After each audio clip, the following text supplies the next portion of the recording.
नमस्कार दोस्तों, आप सभी का स्वागत है आपके अपने YouTube चैनल दृढ़ता पर। जी हाँ दोस्तों, जैसा कि आप सभी को पता है कि यहाँ पर जो है आप लोगों के क्लास का समय हो गया, तो चलिए दोस्तों समय ना गवाते हुए क्लास को शुरू करते हैं। जैसा कि आपको पता है कि यहाँ पर सुबह जो है 10 बजे आप लोगों की प्रैक्टिस क्लास चलाई जा रही है, जो आपको बिल्कुल पेपर के जैसा प्रश्न देखने को मिलता है। जी भैया, बिल्कुल पेपर के जैसा प्रश्न। और आपके पेपर होने तक यहां पर डेली क्लास तो ये चलेगी, साथ ही साथ यहां पर रोज शाम को 4 बजे, जी हां दोस्तों 4 बजे सब्जेक्ट वाइज क्लास भी चलाता हूं मैं। मतलब आपकी तैयारी का बहुत बड़ा नहीं, लेकिन एक बहुत बड़ा हिस्सा तो मैंने जरूर ये ले लिया है कि उस हिस्से को मैं पूरा कराऊंगा। ठीक है, क्योंकि सारे हिस्से को तो मैं आज की डेट में नहीं कह सकता, लेकिन आप पीसीएस वालों को तो करा दूंगा। आरओ का भी मान चलो मैं 70% पे तैयारी करा दूंगा। ठीक है, बाकी जो पढ़ रहे हैं बहुत आसानी से पढ़। टेस्ट सीरीज में जो करवा रहा हूं ना, प्रैक्टिस सेट महंगे से महंगा जो है आप जाकर के वो लेते हैं, क्या कहते हैं, प्रैक्टिस सेट जो है कई कोचिंग सेंटर से, उस लेवल का मैं दिला रहा हूं। ठीक है, आप लोग एक क्वेश्चंस क्लास लिया करिए ना, जो 50 60 40 50 60 के रेंज में डेली कराता हूं, और आपको ऐसे पेपर तक 2000 ज्यादा प्रश्न आपको करवा दूंगा। अगर आप कर लोगे ना, यकीन मानो बहुत अच्छी तैयारी हो जाएगी। बाकी शाम को 4 बजे देखो ना, इस सब्जेक्ट वाइज भी जो क्लास पढ़ाता हूं ना, पेटेंट बुक से पढ़ाता हूं। लक्ष्मीकांत स्पेक्ट्रम नंबर 1 किताब, यूपी स्पेशल नंबर 1 किताब से मेंस तक की जानकारी आपको मेरे यूपी स्पेशल क्लासेज में देखने को मिलेंगे। ये सब मैं हवा में नहीं कह रहा हूं माय डियर, ये सब वो चीजें है ना, जब आप क्लास देखेंगे तो आपको देखने को मिलेगा। तो चलिए अब इसी के साथ क्लास की शुरुआत करते हैं, बढ़ते हैं आज के पहले प्रश्न की तरफ जो आपके स्क्रीन पर दिख रहा है। तो चलिए भाई, यहां पर पहला प्रश्न है। और देखो भाई, एक आखिरी चीज यहां पर इसी के साथ क्लास स्टार्ट, क्योंकि देखो आप लोग बहुत से छात्र ऐसे जो क्लास सब्सक्राइब चैनल को सब्सक्राइब नहीं किया है। तो माय डियर एक चीज ये जान लो, अगर आप चैनल को सब्सक्राइब नहीं करोगे ना, तो ये सब बड़ी बड़ी बातें मेरी तभी आपको दिखेगी कि सच है कि नहीं, जब आप सब्सक्राइब करके क्लासेज लोगे। वरना ये बातें बड़ी लग रही हैं, लगेंगी, भले देखो तो बातें बड़ी हैं कि काम बड़ा। ठीक है, चलो स्टार्ट करते हैं। तो पहला प्रश्न है, सब्सक्राइब कर लेना। भारतीय हरित क्रांति के दौरान निम्नलिखित में से किन अनाजों का अत्यधिक उत्पादन किया गया, बात करा, चलिए बताइए। आपको पता है कि भारत में हरित क्रांति ने भारत की दिशा दोनों बदल दी थी। कहेंगे दिशा, जी भैया, वो दिशा बदली कि भारत जो है एक तो सेल्फ डिपेंडेंट हुआ है, साथ ही साथ वो अन्य क्षेत्रों पर भी ध्यान देने लगा। और इससे जो अन्य देशों की तुलना में आज बहुत से देश आप देख रहे होंगे, क्या नाम है, कि विकसित देश और विकासशील देशों की श्रेणी में है, लेकिन विकासशील भारत जो है अन्य विकासशील देशों की तुलना में काफी अच्छा प्रदर्शन करता है। उसका सबसे बड़ा कारण है आत्मनिर्भर होना अन्न के मामले में। तो जितने लोगों ने यहां पर क्या गेहूं और चावल जवाब दिया है वो सही कर ले। आप एक चीज जानते होंगे कि इसका सबसे बड़ा फायदा 3 राज्य खास करके हरियाणा, पंजाब और पश्चिमी उत्तर प्रदेश को मिला था। ठीक है, चलो अगले प्रश्न की तरफ बढ़ते हैं। वर्तमान में वस्तु एवं सेवा कर नामक नई कर व्यवस्था के लिए उच्चतम प्रतिशत स्लैब कितना, हाईएस्ट स्लैब कौन सा है, मतलब कितना परसेंटेज जो स्लैब है वो हाईएस्ट है। आपको पता है मेनली तो 4 ही है, 5%, 12%। लेकिन यार मैं बता दूंगा तो फायदा क्या मैं अगर बता दूंगा तो क्वेश्चन का जवाब ही हो जाएगा। चलो, तो जितने लोगों ने यहां पर क्या, हाँ अब बता देता हूं, 28% जवाब दिया, सही कर ले। 5%, 12%, 18%, 28%। सुनने में आ रहा है कि गवर्नमेंट क्या करने, अभी 2024 की कहानी बता रहा हूं, ये तारीख महीना बता देता हूं, जनवरी। क्यों सुनने में आ रहा है, वरना आप लोग कहोगे कल को क्लास देखो सर आप क्या बता रहे हैं। सुनने में आ रहा है कि 28% स्लैब को हटा करके गवर्नमेंट इसमें 40% करने जा रही है। वही 18% की 28% कुछ चीजों को 18 में कन्वर्ट करेगी और कुछ चीजों को 40 में जो है कन्वर्ट कर देगी, यानी कि वो 28% का एक एवरेज निकाल लेगी अपने काम के लिए। ठीक है, चलो अगले प्रश्न की तरफ बढ़ते हैं। नीति आयोग का प्रथम उपाध्यक्ष कौन था, जी भैया, चलो ऐसे स्टैटिक प्रश्न बहुत पूछता है। यूपीपीसीएस जो है, यूपीपीएससी तो पेपर है, यूपीपीएससी जो है ऐसे स्टैटिक क्वेश्चंस अच्छे खासे पूछता है। तो जितने लोगों ने यहां पर क्या अरविंद पनगड़िया जवाब दिया है, सही कर ले। बी जितने लोगों ने जवाब दिया my dear, very very right, you are right, proud yourself, very good. आगे बढ़ते हैं लाइक कर दिए ना, कि अभी भी बताना पड़ेगा? लाइक करोगे और प्राउड फील करोगे। ठीक है, चलो अगला प्रश्न है, ढींग एक्सप्रेस क्या है? जी भैया, ढींग एक्सप्रेस क्या है, जवाब दीजिए। हिमा दास का मुंह बोला नाम ढींग तथा कोलकाता के बीच ट्रेन है। लोकप्रिय पत्रिका या ढींग से कोलकाता विमान सेवा। चलो बहुत आसान प्रश्न है यार, गलत मत करना। जितने लोगों ने ए जवाब दिया, आपको पता है हिमा दास असम से संबंधित है और ये बहुत अच्छी भारतीय एथलीट है। इन्हें जो है ढींग से संबंधित है, इसलिए वहां इन्हें जो है वहां पर ढींग एक्सप्रेस के नाम से पुकारा जाता है। जैसे आप सहवाग को क्या कहते हैं? मुल्तान का सुल्तान। सचिन को क्या कहते हैं? गॉड। ऐसे ही, ठीक है। A brief history of time पुस्तक के लेखक कौन है? ये मान के चलिए, मैं आपको कराऊंगा, मैंने बताया ना, ये मान के चलिए कि बुक से जरूर 1 से 2 प्रश्न हर साल पूछता ही पूछता है। ये लिखित है, लिखित है एकदम, कोई टाल नहीं सकता। तो जितने लोगों ने कहा स्टीफन हॉकिंस जवाब दिया है वो सही कर ले। इसके पुस्तक उन्होंने बहुत अच्छी अच्छी black holes and baby universe अन्य किताबें भी लिखी हैं, बहुत बिकी हैं इनकी किताबें, बहुत मशहूर हुई हैं। नाम ही स्टीफन हॉकिंस है तो कुछ कहने की जरूरत क्या है। चले भैया, कुछ हवा में प्रश्न है यहां पर। हवा में प्रश्न ये पूछ रहा है कि रानी झांसी समुद्री राष्ट्रीय पार्क की स्थापना कब हुई थी? आपसे सन पूछ रहा है और देखिए बहुत स्टैटिक सा क्वेश्चन है ये। जी भैया बताइए, ये है कहां पर? अगर आपसे पूछा जाए है कहां पर, तो भैया अंडमान निकोबार द्वीप पर है। कहां पर? अंडमान निकोबार द्वीप पर। इसका सही जवाब क्या है? 1996। जी हाँ दोस्तों, एक पार्क है जो समुद्री राष्ट्रीय पार्क है, अंडमान निकोबार द्वीप पर स्थित है, जिसकी स्थापना 1996 में हुई थी। नाम क्या है? रानी झांसी समुद्री राष्ट्रीय पार्क। ओके, चलिए अगले प्रश्न की तरफ बढ़ते हैं। आयोडीन की कमी से होने वाला रोग है, चलिए बताइए। यहां पर देखिए करीब करीब आपको जो है एक सेट में 140 प्रश्न देखने को मिलेंगे। ठीक है, 140 प्रश्न। और अभी मैं जानबूझ के ज्यादा प्रश्न नहीं करा रहा हूं, मैं चाह रहा हूं थोड़ा सा और नजदीक समय आए, क्योंकि आपको अभी प्रैक्टिस की जरूरत है। लेकिन अभी आपको प्रैक्टिस में एक साथ 140 प्रश्न की प्रैक्टिस की जरूरत नहीं है माय डियर। अभी आपको क्या है, प्रैक्टिस डेली करिए, डेली खुद का आकलन करिए 50-60 प्रश्नों के साथ, और साथ ही साथ जो सब्जेक्ट वाइज है उस पकड़ पे मजबूती बनाए रखिए। देखिए अभी समझिए आपको करना है क्या। आपको भी ये करना है कि मिक्स क्वेश्चंस करिए, उन मिक्स क्वेश्चंस को क्या गलत करें उनको रिव्यू करिए। रिव्यू करके आपको चेक करना है कि मैं क्या कर रहा हूं, मेरा क्या सिचुएशन है, किन सब्जेक्ट्स पे मैं कम अच्छे नंबर ला रहा हूं, उनको आप और मेहनत करिए। यही तरीका है। बाद में जब पेपर नजदीक आए 10-15 दिन हम कर देंगे यार, 11 फरवरी को सब पहले कर देंगे और फिर पीछे से आगे कर देंगे 10-15 दिन, बहुत है। हाँ, तो जितने लोगों ने यहां पर ये इसका सही जवाब क्या दिया है? घेंगा। बहुत आसान सा जवाब था, जितने क्या घेंगा जवाब दिया है। बौनापन भी इसी से होता है, जान लेना। अभी एक रिपोर्ट आई थी, उस रिपोर्ट में कहा गया कि जब व्यक्ति की क्या कहते हैं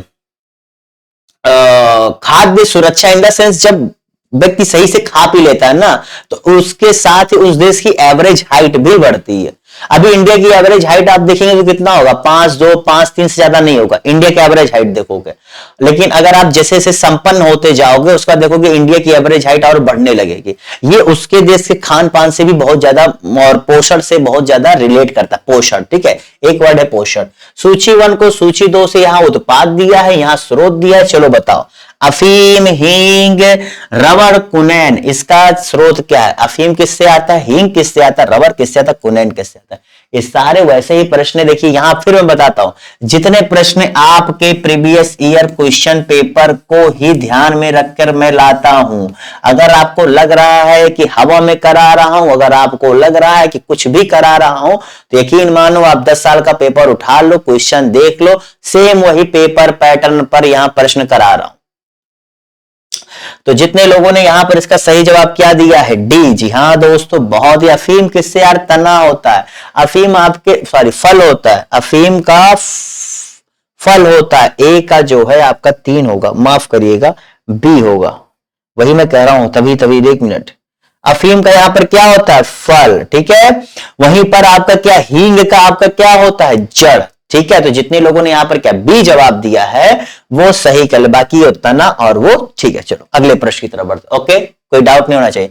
आंतरिक सुरक्षा एकेडमी अवस्थित है, बताइए। ये सारे कुछ ऐसे संस्थान है जिनसे प्रश्न पूछ लिए जाते हैं। देखो यार, मैं कहता हूं ना, बहुत लोड भी मत लिया करो। आप लोगों से मैं बार बार कहता हूं, बहुत लोड मत लिया करो। आपको 140 में 140 तो करके आने से नौकरी मिलेगी ऐसा तो है नहीं। आपको 140 में से उतने प्रश्न करके आने की जरूरत है जितने में आपको नौकरी मिल जाए। तो उसके लिए क्या है, एक लक्ष्य बनाने के। 110 क्वेश्चन, 115 क्वेश्चन अगर आप सही करके आते हो, बताओ कोई तुम्हें रोक पाएगा? कितना गड्ढा हो जाएगा यार। ठीक है, 110 115 क्वेश्चन बहुत होता है, आसान नहीं होता है। पेपर ठीक ठाक बनाता है यूपीपीएससी, और यूपीएससी लेवल का ऐसे नहीं कहा जाता इसे। तो जितने लोगों ने यहां पर इसका सही जवाब क्या दिया, चलो मैं आपको देता हूं थोड़ा समय, 1 मिनट। ठीक है, ये क्या यार सिस्टम में क्या प्रॉब्लम आ जाता है, 1 मिनट रुक जाइएगा। चलिए भैया, तो जितने लोगों ने यहां पर क्वेश्चन नंबर 109 का सही जवाब क्या सी दिया है, माउंट आबू। माउंट आबू जितने लोगों ने जवाब दिया है वो सही कर ले। ठीक है, आपको पता है ये 1975 में इसकी स्थापना की गई थी। कब? 1975 में इसकी स्थापना की गई थी। चलो अगले प्रश्न की तरफ बढ़ते हैं। अगला है कारगिल टर्निंग द टाइड पुस्तक के लेखक कौन है? चलिए बताइए, इस पुस्तक के लेखक कौन है? जवाब दीजिए यार, क्लास के टाइम पे ही कुछ होना होता है। तो जितने लोगों ने यहां पर क्या मोहिंदर पुरी जवाब दिया, जी हां दोस्तों, मोहिंदर पुरी जवाब दिया, सही कह। इसमें क्या बताऊं मैं, कुछ बताने लायक होता नहीं। आगे बढ़ते हैं। अगला प्रश्न, उत्तर प्रदेश के पहले संयुक्त प्रांत के रूप में जाना जाता था, इसे किस वर्ष उत्तर प्रदेश का नाम दिया गया? आप लोग मेरी यूपी जी के क्लास देखा करिए, अभी बहुत नहीं डाल पाया हूं, लेकिन जो प्रोसेस में है, मैं जिस लेवल का पढ़ा रहा हूं ना, मैं उसका देख ही चीज कहूंगा। एक वर्ड होता है बुक। आपको मैं बता रहा हूं, आपको बुक से नोट्स बनाने की कोई जरूरत ही नहीं होगी। जो मैं पढ़ा दे रहा हूं ना, जो मैं नोट्स दे रहा हूं क्लासेस के जरिए, और कुछ टाइप के नोट्स दे रहा हूं, ये नहीं दे रहा हूं कि बस पढ़ा दिया थ्योरी। इतना आप क्लासेस देख सकते हो, बहुत इंटरेस्टिंग होगी। मैं अपने मुंह से क्या बताऊं, आप देखो तब मेरे कहने से क्या फायदा। तो जितने लोगों ने यहां पे इसका सही जवाब क्या दिया है, 90-50, जी भैया 90-50 जितने लोगों ने जवाब दिया है वो सही कर ले। 1937 से 1950 तक इसका नाम क्या था? संयुक्त प्रांत था। चलो अगले प्रश्न की तरफ बढ़ते हैं। यहां पर शहर दिया है, यहां पर एयरपोर्ट दिया है, बताइए कौन सा? लखनऊ, वाराणसी, कानपुर, आगरा, ये सारे आपके यूपी में ही स्थित है। यूपी स्पेसिफिक करीब 10-12 प्रश्न पूछता है, ऐसी बात नहीं है।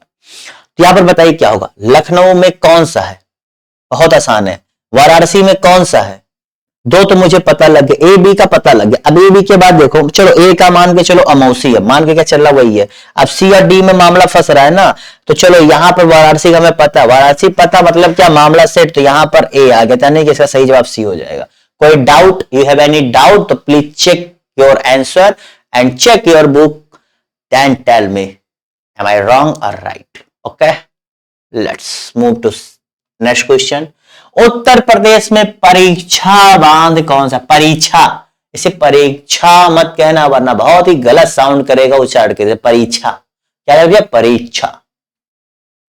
बड़ी जो होती है ना, आप लोग तो हिंदी भी आता है, बड़ी जो होती है वो ये कहती है कि आप जब उसका उच्चारण कर रहे हैं तो उसमें आपको थोड़ा सा ठहरना है। बड़ा होता मतलब थोड़ा ठहरना है, ये बताता है। तो चलो भैया, जितने लोगों ने यहां पर इसका सही जवाब क्या दिया है, बेतवा। बेतवा भैया कहां है? बेतवा आपके भैया इंडिया में। अब इंडिया में कहां है? झांसी जिले में। ठीक है, झांसी जिले में बेतवा नदी पर बनाया गया। उत्तर प्रदेश का सहारनपुर शहर, ध्यान से पढ़िएगा, निम्नलिखित में से किस कला और शिल्प के लिए प्रसिद्ध है? चलो भैया बताओ।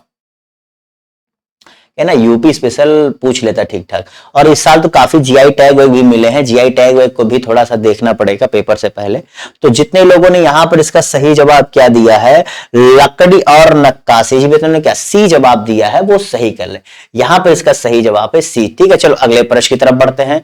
अगला प्रश्न आपके सामने है, निम्नलिखित में से कौन सा युग्म सुमेलित नहीं है? चलो बताओ, सुमेलित नहीं है, बताओ इसका सही जवाब क्या है? वृंदावन नगर, विश्वनाथ मंदिर, केजेके मंदिर, देवी पाटन मंदिर। इनमें से तो मैं एक को लेकर बहुत कंफर्म हूं, दूसरे को लेकर तीसरे को लेकर, हाँ पता लग गया यार, बताओ सब कंफर्म है, आप तो एकदम 100% कंफर्म है। क्या जेके मंदिर? माय डियर, जेके मंदिर आपका लखनऊ में नहीं है बल्कि कानपुर में स्थित है। कानपुर में रहते जो हैं उनसे पूछे, बहुत अच्छी जगह है, काफी लोग घूमते भी जाते हैं। राष्ट्रीय डेयरी अनुसंधान संस्थान स्थापित है, राष्ट्रीय डेयरी अनुसंधान संस्थान स्थापित हिसार में, करनाल में, आनंद में या फिर जयपुर। आनंद गुजरात की शायद जगह, अगर मैं गलत ना हो, आनंद जिला जो है नाम है उसका।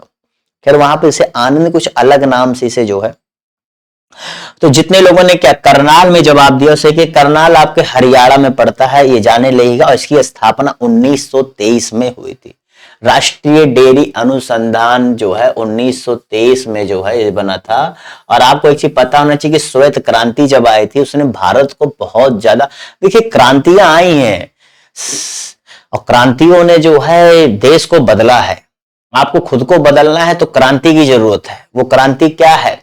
छोड़ दो, ठंडी लग रही है, कंबल का मोह छोड़ दो, पहन लो, जैकेट पहन लो, मोजा पहन लो, 2-3 चीज और जो है ओढ़ लो, बट मेज पे बैठो, बेड पे नहीं। बेड पे बैठोगे, कितना भी पढ़ोगे, कहोगे ला थोड़ा सा आराम कर लें, खत्म बात, खत्म, बाय बाय, टाटा। याद है ना, वही होता है। अगला है डायनमो, एक युक्ति है जो बदलती है विद्युत ऊर्जा को यांत्रिक ऊर्जा में, रासायनिक ऊर्जा को विद्युत ऊर्जा में, विद्युत ऊर्जा को रासायनिक, और यांत्रिक ऊर्जा को विद्युत ऊर्जा में। डायनमो क्या करता है माय डियर?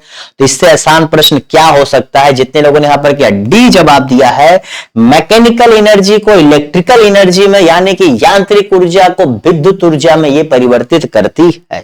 ठीक है, चलिए दोस्तों अगले प्रश्न की तरफ बढ़ते हैं। अगला प्रश्न यहां पर, मनुष्य की सामान्य स्वास्थ्य आंख के लिए अस्पष्ट दृष्टि की न्यूनतम दूरी मानी जाती है। मतलब अगर आपके आंखों को अच्छा रखना है तो कितनी दूरी से आपको चीजें देखनी चाहिए? 50, 15, 25, 10 बताइए। 50, 15, 25, 10 बताइए, इसका सही जवाब क्या होगा? चलिए भैया जवाब दीजिए। तो माय डियर बहुत आसान है, 25 सेंटीमीटर। इसमें मैं कुछ एक्सप्लेन ही नहीं करूंगा, आप लोग क्लास 7th या 8th में पढ़े हो गए ये, अगर मैं गलत नहीं हूं। बहुत हार्ड नहीं पूछता। देखिए विज्ञान जो पूछता है यहां पर आयोग, वो प्रश्न जो पूछता है वो पूछता है आपके एप्लीकेशन बेस्ड या तो स्टैटिक में बहुत ही बेसिक लेवल है, खास करके 8 to 10th लेवल का आपको पूछता है, बहुत हार्ड नहीं पूछता। अगला प्रश्न, निम्नलिखित में से कौन सा सही सुमेलित नहीं है बताइए। इसका सही जवाब क्या है? बंदरगाह देश, जकार्ता, इगारका, रॉटरडम, मॉन्टेविडियो। बताइए इसका सही जवाब क्या होगा?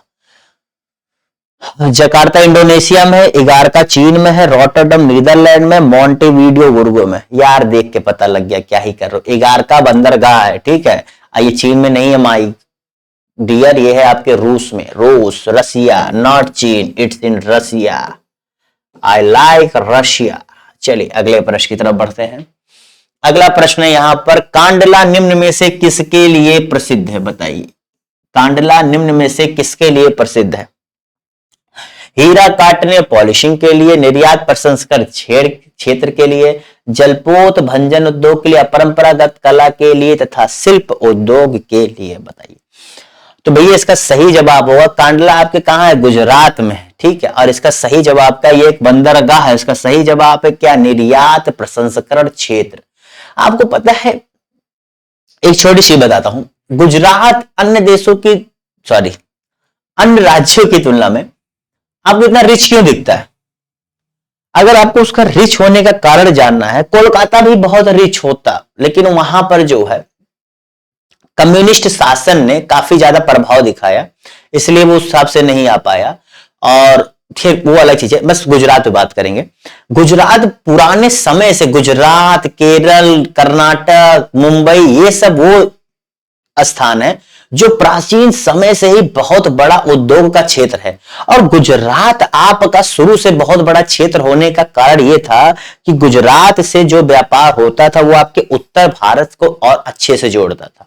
जबकि आपको केरल से अगर आना है तो आपको ज्यादा समय लगेगा, वहीं गुजरात से अगर आप आते हैं तो आप उत्तर भारत को बहुत तेजी से जोड़ते थे। और शुरू से उत्तर भारत पर अच्छी खासी जनसंख्या थी, तो गुजरात बहुत बड़ा हब होता था और उस पुरानी समय से लेके आज तक वो बना हुआ है। जबकि जितना ट्रेड अगर देखा जाए गुजरात से होता तो उतना ट्रेड और किसी एरिया से नहीं होता था, शुरू से लेके आखिरी तक। ठीक है, ये मैंने आपको बताने की कोशिश की गुजरात इतना वो क्यों है, वहां पर कोई आकर के बहुत, गुजरात में आज डेट में देखो बहुत ज्यादा असमानता है यार। कभी उसका इंडेक्स पढ़ो, तमाम इंडेक्स देखो, पुअर्टी इंडेक्स देख लो, चाइल्ड डेवलपमेंट इंडेक्स देख लो, न्यूट्रिशन इंडेक्स देख लो, बहुत स्थिति खराब मिलेगी। निम्नलिखित में से कौन सा सही सुमेलित नहीं है, बताओ। इसका सही जवाब क्या है? कार्बन व्यापार व्यापार, प्रथम विश्व जलवायु सम्मेलन 1979, प्रथम पृथ्वी शिखर सम्मेलन एजेंडा 21 या पृथ्वी शिखर सम्मेलन +5 1997। आपको ईयर बताना बस, और कुछ नहीं बताना है। ठीक है माय डियर, बताओ। बहुत आसान सा प्रश्न है, बहुत आसान सा है यार। पहली बात तो ये गलत है, देखो ये जो है ना, ये आपके कार्बन नहीं, ये आपके क्या कहते हैं, मरकरी को क्या कहते हैं यार, सॉरी मॉन्ट्रियल 1997, ओजोन दिवस, ओजोन दिवस से संबंधित है, बाकी तीनों सही है। ओके, ओजोन जानते हो ना, ओजोन दिवस के रूप में इसे मनाया जाता है। 19 नवंबर निम्न में से किस दिवस के रूप में मनाया जाता है? 1 से 2 प्रश्न इस टॉपिक पर भी श्योर होते हैं। कौन सा किस दिवस को मनाया जाता है, इसका थीम क्या था? 1 से 2 प्रश्न हर साल लिख के ले लो। तो जितने लोगों ने क्या विश्व शौचालय दिवस जवाब दिया है वो सही कर ले। और इसकी शुरुआत सिंगापुर के जैक सिम ने की थी। जी हाँ दोस्तों, जैक सिम ने जो है इसकी शुरुआत की थी। अगले प्रश्न की तरफ बढ़ते हैं। नालंदा परियोजना किस मंत्रालय की परियोजना? नालंदा परियोजना किस मंत्रालय की परियोजना? रक्षा मंत्रालय, संस्कृति मंत्रालय, अल्पसंख्यक मामले या मानव संसाधन मंत्रालय? मैं जो करंट अफेयर्स की क्लास लाता हूं, अगर आप देखेंगे उसमें आपको एक चीज कॉमन मिलेगा, क्या कि जो है ऐसे क्वेश्चंस को मैं बहुत ज्यादा वरीयता देता हूं, क्योंकि मैं उसको ऐसा नहीं पढ़ाता हूं कि मैं जो क्लास लेकर आ रहा हूं ना अभी, चाहे जो वो बहुत ज्यादा स्टेट स्पेसिफिक एग्जाम्स को देख करके ला रहा हूं। जैसे अभी यूपी पीसीएस का एग्जाम नजदीक है, तो अभी के करंट अफेयर्स मेरे चलते रहते हैं, तो अभी मैं बहुत ज्यादा फोकस कर रहा हूँ यूपी पीसीएस एग्जाम्स पे। अभी एमपी क्या है, तो एमपी में कैसे करंट अफेयर्स पूछा जाता है, हर सब्जेक्ट का उस स्टेट के अकॉर्डिंग में क्वेश्चन पेपर लेकर आता हूं जो आपके सामने लाता हूं। तो जितने लोगों ने इसका सही जवाब किया दिया, अल्पसंख्यक मामले। ठीक है, चलो 4 मार्च 2014 को इसकी शुरुआत की गई थी, ये बहुत पूछता है। ठीक है, 4 मार्च 2014, ये सब भैया याद कर लिया करो। ठीक है, ये डायरेक्ट ऐसे पूछ लेता, इसकी शुरुआत कब हुई थी, किस सन में हुई थी, किस मंत्रालय से, ऐसे डायरेक्ट क्वेश्चन पूछ लेता। इनमें से प्रथम जनजातीय लोकसभा अध्यक्ष थे? जी भैया, वो लोकसभा अध्यक्ष जो जनजाति यानी कि एसटी कम्युनिटी से बिलोंग करते थे। मनोहर जोशी, जीबी मावलंकर, पीएस संगमा, बाल योगी। चलो ये बहुत आसान सा प्रश्न है, जितने लोगों ने क्या पीएस संगमा जवाब दिया। जी भैया, 11वीं लोकसभा में जो है इनको अध्यक्ष बनाया गया था। अगले प्रश्न की तरफ बढ़ते हैं। अगला प्रश्न है यहां पर, हाली पद्धति संबंधित है। चलिए भैया, हाली पद्धति किससे संबंधित है? तो जितने लोगों ने यहां पर इसका सही जवाब क्या दिया है, बंधुआ मजदूर से। हाली पद्धति आपके बंधुआ मजदूर से संबंधित है। ठीक है, चलो अगले प्रश्न की तरफ बढ़ते हैं। अगला प्रश्न है यहां पर, अंतरराष्ट्रीय ओजोन दिवस मनाया जाता है। चलो यार, अब ये तो जवाब दे ही दो, इतना आसान प्रश्न कौन छोड़ेगा। कहानी मैंने 1 से 2 प्रश्न आपका पक्का है। ठीक है, मॉन्ट्रियल प्रोटोकॉल जो 1987 में साइन किया गया था, उसी दिन जो है इसे बात हुआ था कि इस तिथि को हम लोग मनाएंगे। तो इसका सही जवाब क्या है? 16, क्या है 16, फिर से बोलो 16 सितंबर। ठीक है, 16 सितंबर। अगले प्रश्न की तरफ बढ़ते हैं माय डियर। चलो अगले प्रश्न की तरफ बढ़ा जाता है। अगला प्रश्न है यहां पर, राष्ट्रीय ग्रामीण पेयजल कार्यक्रम का हिस्सा है। चलिए जवाब दीजिए, इसका सही जवाब क्या होगा? राष्ट्रीय ग्रामीण पेयजल का हिस्सा क्या है? जवाब दीजिए, फटाफट बताइए।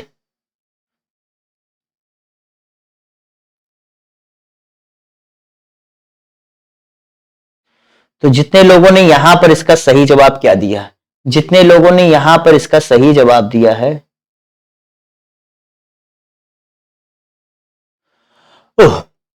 हाँ, भारत निर्माण का। जितने लोगों ने क्या भारत निर्माण का जवाब दिया है।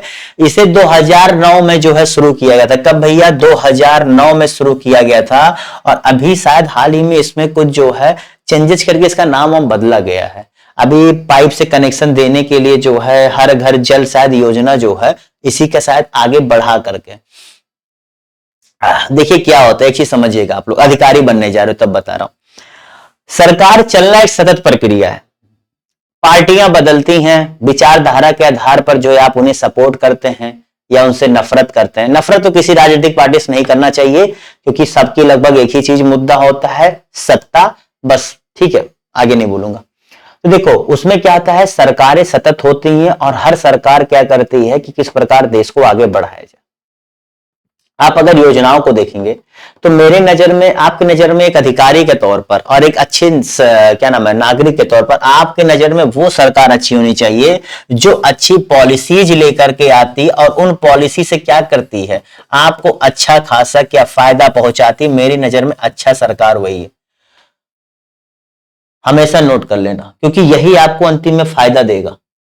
कुछ लोग कहते हैं कि राजनीति की बातें मत करो, मैं उनसे पूछता हूं, आपके सोने से लेके जगने तक, रोने से लेके हंसने तक हर जगह राजनीति है। नहीं समझे इस बात को, कभी बैठ के मनन करना। अगला प्रश्न है, यहां पर कार्यक्रम दिया है, यहां पर वर्ष दिया है। राजनीति को समझने को कह रहा हूं, राजनीति करने को नहीं कह रहा हूं, दोनों अलग चीजें हैं। समझने का मतलब है उसके राजनीतिक पार्टी द्वारा कहे जाने वाले बातों को समझो, तुम्हें कितना फायदा नुकसान देंगे, ये चाहता हूं। या नहीं चाहते तुम जाके पार्टी ज्वाइन कर लो, ये नहीं चाहता। ये हमेशा सोचिए क्योंकि यही तुम्हें फायदा नुकसान देती है। तो भैया जितने लोगों ने इस प्रश्न का सही जवाब क्या बी दिया है वो सही कर ले। सर्व शिक्षा मिशन आपका 2001 में हुआ था, साक्षरता भारत आपका 2009 में हुआ था। देखिए मैंने बताया नहीं कैसे वर्ष पे डायरेक्ट क्वेश्चन आ जाते हैं, देख लो आ गया क्वेश्चन, अभी मैं बोल ही रहा था ऐसे प्रश्न आते हैं। और बाकी जो आपका है आप लोग सही जवाब दे, अच्छी बात है। चलो अगले प्रश्न की तरफ बढ़ते हैं। एक पारितंत्र में मानव एवं सभी जंतु होते हैं। एक पारितंत्र में सभी मानव और जंतु क्या होते हैं? जितने लोगों ने यहां क्या जवाब दिया, उपभोक्ता, जितने ने क्या उपभोक्ता जवाब दिया है वह सही कर ले। ठीक है, देखो वह सभी जीव जंतु जो कि हरे पौधे से, जिसे क्या कहते हैं प्राथमिक उत्पादक कहते हैं, उनसे और अन्य जीवों को खा करके अपना क्या करते हैं, अपने आप को जिंदा रखते हैं, उन्हें उपभोक्ता कहलाता है। हरे के साथ साथ अन्य जीवों को भी खाते हैं। स्पर्धा प्रभाव डालती है, जी भैया जो कंपटीशन होता है वो किस पर प्रभाव डालता है? परिवार पर, आबादी घनत्व पर, या फिर जो है समुदाय विकास, या उपरोक्त सभी। बिल्कुल बात आसान है यार, बहुत आसान है, बताओ।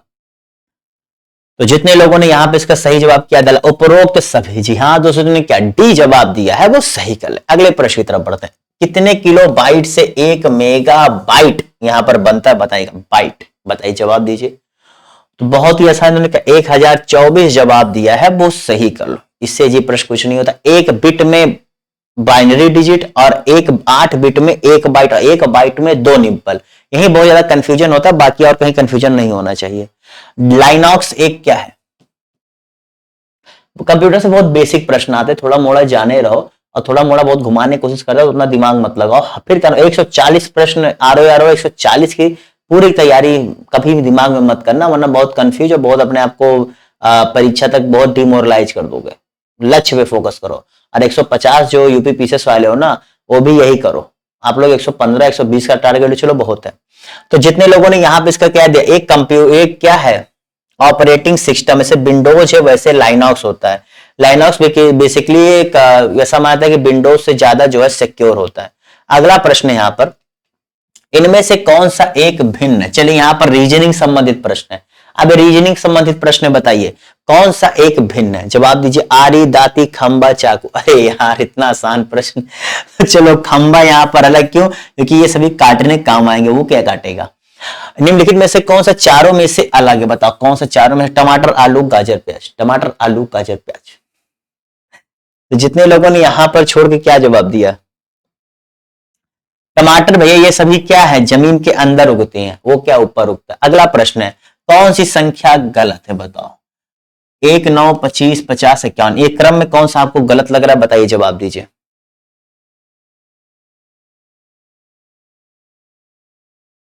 बहुत आसान है यार, 50। पूछो क्यों, 1 क्या है विषम है, 9 क्या है विषम है, 25 क्या है विषम है, 50 विषम नहीं है, 81 क्या है विषम है। चलो अगले प्रश्न की तरफ बढ़ते हैं। इसमें बताओ क्या होगा, यहां पर क्या आएगा बताइए। ऐसे रीजनिंग आता है भाई, ऐसे हार्ड वर्ड नहीं आता, यही आता है, ये कर लो बस। Lallan top, very good, best of luck अभी से।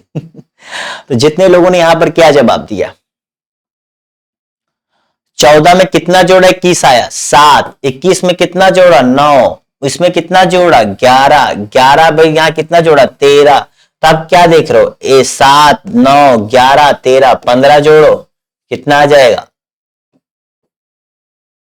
लिखने मत जाया करो यार, इसमें लिखने में क्या ऐसा लिख दूं, बहुत आसान सा, ऐसा है नहीं कि बहुत ज्यादा समझाने की जरूरत है, ठीक है, रफली लिख लो। एक पंक्ति में मेरी संख्या, फिर से पढ़िएगा, एक पंक्ति में मेरी संख्या दोनों सिरों से 7वीं है, इधर से भी और इधर से भी 7वीं है, ठीक है। तो पंक्ति में कुल कितने लोग हैं, ऐसे प्रश्न को करते समय देखिए क्या करना होता है, ध्यान समझिएगा।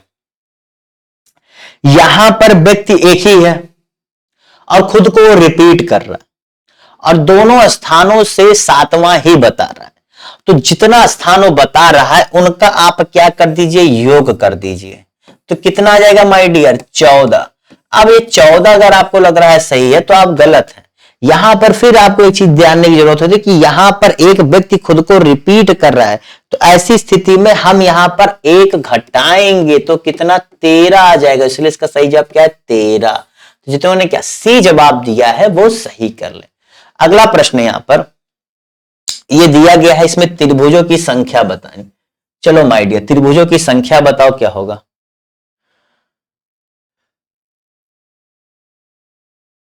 एक, दो, तीन, चार, 5, 6, 7, 8, 9, 10, 11, 12, 13, 15।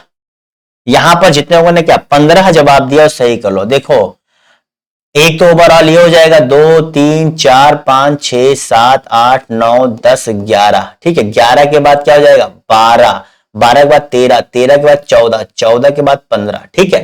15 इसी देख के आपको आराम से देखिए आपको जवाब पता लग जाएगा। अगला प्रश्न यहां पर, अनुक्रम को पूर्ण कीजिए। यहां पर अनुक्रम दिया है, इसे पूर्ण कीजिए। अच्छा, अनुक्रम को पूर्ण कीजिए, बताइए क्या होगा। EGIKFILOFHJL या फिर व्हाट। जी हाँ दोस्तों, व्हाट, बताइए क्या होगा। GJPM, JGPMP, GJMP, JGPM। बताओ यार, बहुत आसान है, इसे गलत मत करना, बहुत ही आसान है, बताओ क्या होगा। यहां पर देखो EG, देखो यहां पर मैं कर रहा हूं, समझना, EGIK, इसके नीचे क्या आ रहा है, F,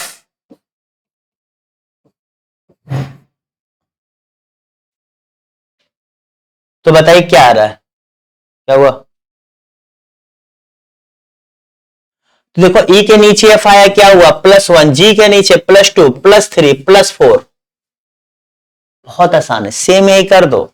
F के बाद क्या है, EFG, H के बाद IJ, J के बाद क्या, KLM, GJMP।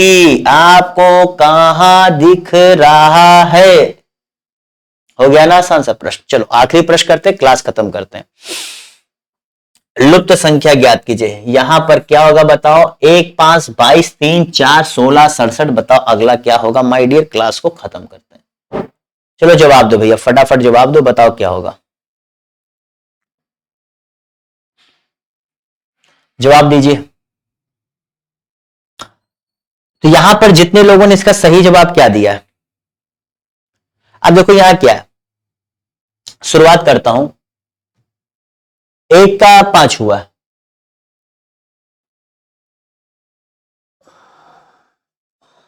नहीं ये मत देखना, गलत है।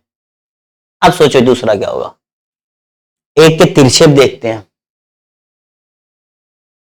ये देखो तिरछे पे देखो,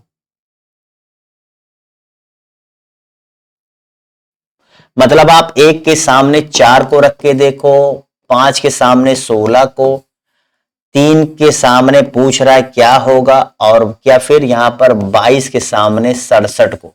आप इस चीज को रख के देख रहे हो, आपको क्या कॉमन दिख रहा है बताओ। यहीं से आपको 3 का पता लग जाएगा कि क्या होगा, यहीं से आपको 3 का पता लग जाएगा कि यहां क्या होगा।